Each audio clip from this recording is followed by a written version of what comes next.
সবাইকে শুভেচ্ছা। আপনি কি জানেন লিভারপুলের মার্সি নদীর তীরে এমন একটি ডক আছে যা কেবল জাহাজের জন্যই নয় বরং শিল্প, ইতিহাস এবং সংস্কৃতির কেন্দ্র হিসাবে বিখ্যাত।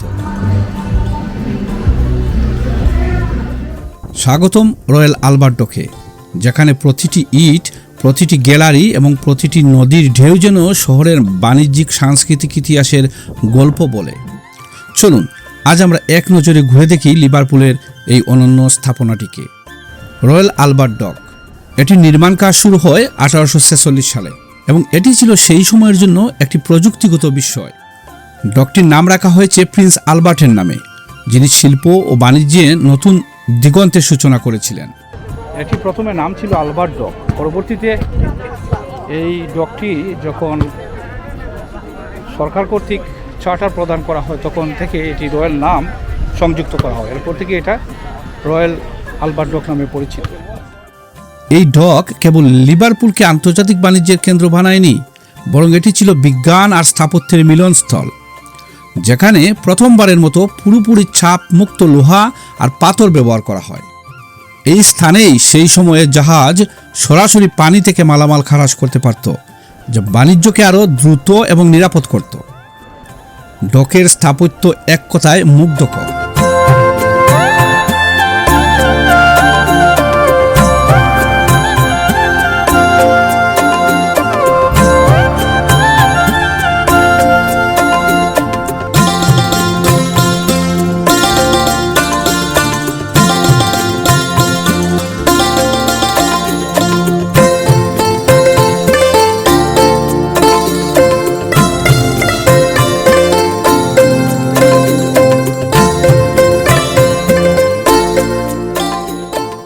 লাল ইটের গুদামগুলো, বড় বড় লোহার দরজা এবং উঁচু কাঠামো এখনও প্রায় শতাব্দীর আগের মতোই দাঁড়িয়ে আছে।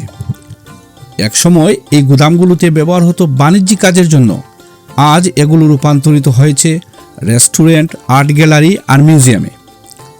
রয়্যাল আলবার্ট ডক ছিল এমন প্রথম ডক যেখানে সরাসরি জলাশয় ও বন্দরের সংযোগ ছিল, যা জাহাজ এবং মালামাল সংরক্ষণের জন্য এক যুগান্তকারী উদ্ভাবন।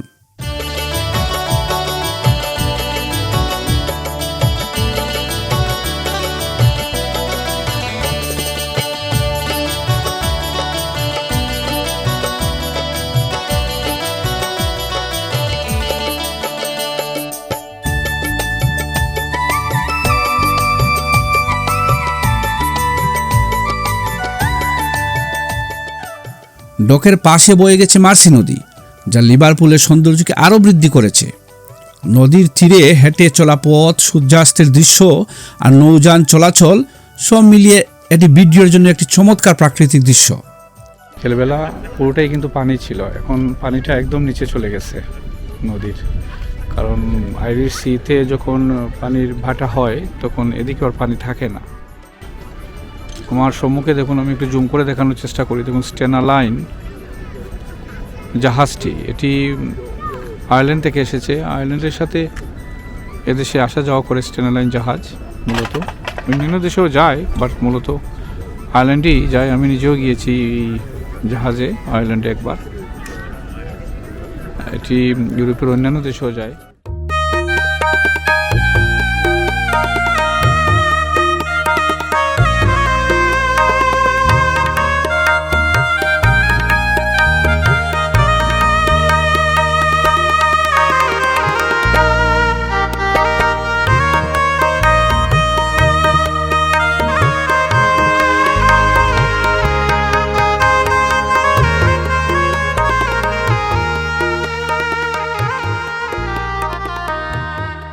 ডকের আশেপাশে রয়েছে বিটল স্টোরি, টেট লিভারপুল, ছোট ছোট কাফে আর দোকান।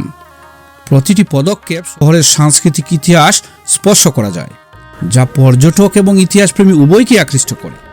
আজকের দিনে রয়্যাল আলবার্ট ডক কেবল পর্যটন কেন্দ্র নয়, এটি শিল্প, বিনোদন এবং অর্থনীতির সংমিশ্রণ। এখানে অনুষ্ঠিত হয় ফেস্টিভ্যাল, কনসার্ট এবং শিল্প প্রদর্শনী, যা শহরের প্রাণ শক্তি ও বৈচিত্র্যকে প্রতিফলিত করে। দর্শকরা এখানে শুধু ছবি তোলার জন্য নয়, শহরের ইতিহাসে হাতে খড়ি পাওয়ার জন্য আসে।